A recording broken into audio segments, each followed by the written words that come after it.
చిన్న చిన్న సినిమాలలో సైడ్ క్యారెక్టర్లు చేసుకుంటూ స్టార్ స్థాయికి ఎదిగాడు సిద్ధు జొన్నలగడ్డ. కొంతకాలం క్రితం డీజే టిల్లు సినిమాతో టాలీవుడ్ ని షేక్ చేశాడు. ఆ ఒక్క సినిమా సిద్ధు జొన్నలగడ్డకి స్టార్డమ్ ని అందించింది. ఇక ఆ సినిమాలో సిద్ధు పర్ఫార్మెన్స్ టైమింగ్ ప్రేక్షకుల్ని బాగా ఆకట్టుకున్నాయి.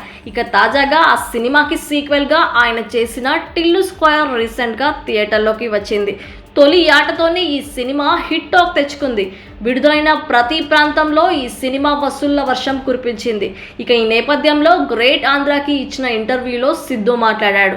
టిల్లు స్క్వేర్ సినిమాను నేను భయపడుతూనే చేశాను. మనం ఏదైనా ఒక పని చేస్తున్నప్పుడు ఎక్కడైనా పొరపాటు చేస్తున్నామా అనే ఒక ప్రశ్న వేసుకుంటూనే మనం ముందుకు వెళ్తూ ఉండడం జరుగుతూ ఉంటుంది. ఎందుకంటే డీజే టిల్లు సినిమా చాలా మందికి నచ్చింది. అలాగే ఈ సినిమా కూడా అందరికీ నచ్చుతుందా లేదా అనే ఒక భయం అయితే ఉంటుంది. అలాంటి భయం ఉండాలి కూడా అని అన్నాడు. ఈ సినిమాను గురించి నేను కాన్ఫిడెంట్గా చెప్పలేదని అంటున్నారు. ఎప్పుడైనా మనం వండిన కూర బాగుందనే విషయం మనమే చెప్పకూడదు. ఆ మాట తిన్నవాడు చెబితేనే బాగుంటుంది. అందువలన నా సినిమా చేసిన వాళ్ళు ఈ సినిమాను గురించి మాట్లాడుకోవాలని నేను అనుకున్నాను. ఈ సినిమా కోసం చాలా సమయాన్ని కేటాయించారని అంటున్నారు.